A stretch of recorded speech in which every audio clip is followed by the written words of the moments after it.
I still remember the exact words. She said them like it was nothing, like she was talking about the weather. You only deserve it once a month. I paused, fork halfway in my mouth, my chest tightening in a way that didn't make sense. Once a month? That was it? I swallowed hard, forcing a smile. How often does he get it? I asked. My voice was calm, but inside, something in me broke. It started small, subtle things I convinced myself were nothing. Missed calls at odd hours, her phone buzzing, and her slipping it into her purse. Quick excuses about work or running errands. At first, I blamed myself. Was I too busy? Too distant? Maybe I'd stopped being enough. But the gut feeling I tried to ignore kept gnawing at me, whispering that something was wrong. I remember the day I saw it, the text thread that would change everything. I had gone to grab her phone. It was lying unlocked, a habit we'd fallen into after years together. And there it was, messages with him, messages that made my stomach twist, that made the air feel heavy in the room, casual jokes that felt intimate, plans that weren't mine to know, laughter that wasn't shared with me, and then the words that burned into my memory. I wish I could see you more than once a week. My hand shook. I read it again, disbelief turning into ice-cold clarity. Everything I thought I knew about us, about her, felt like a lie. The nights I thought she was at yoga, the weekends she claimed were for her book club, they were never for her. They were for him. I tried to picture her face, the way she smiled at me, and suddenly it felt rehearsed, hollow. Every memory I had cherished, every quiet moment I had treasured, was now tainted. I didn't confront her immediately. I wanted proof, clarity, something solid. So I watched quietly, painfully. Her laughter on the phone, the way she lingered a little too long over messages, the sudden defensiveness when I asked who she was texting.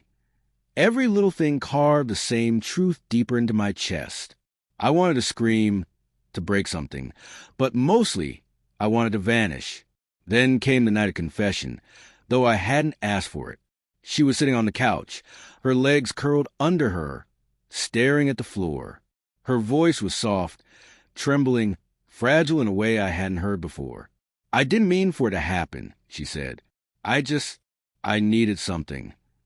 I wanted to ask what she needed, wanted to understand, but the words wouldn't come.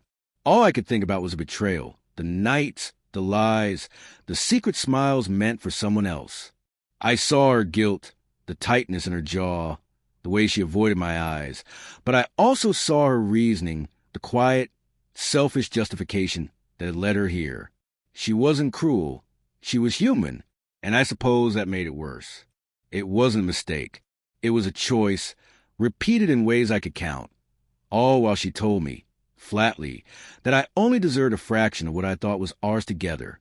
I asked her the question I had been holding back, the one that would finally make this real. How often? Her answer was a whisper, almost drowned by the sound of my own heartbeat. Every day I can. I didn't yell. I didn't cry. I just nodded, the anger and hurt coiling together in a tight, suffocating ball. I realized then that love alone couldn't fix this, couldn't bring back trust, couldn't erase the months of betrayal and lies. I felt the weight of every memory, every kiss, every laugh, how they had been shared with someone else, and I had been none the wiser. We sat there, side by side, a silence stretching longer than either of us could bear. And in that silence, I understood something vital. My love had been real, but my dignity was mine to reclaim. I didn't need her apologies. I didn't need her excuses. I needed myself, whole and unbroken. The next morning, I packed a bag. She tried to stop me, tried to say it wasn't too late, tried to explain, but I had already seen the truth too clearly to stay. I didn't want revenge.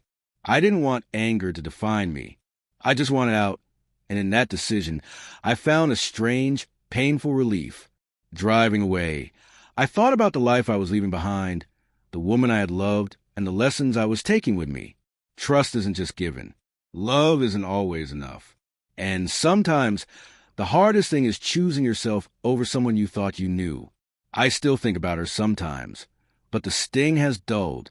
The hole she left behind isn't empty anymore.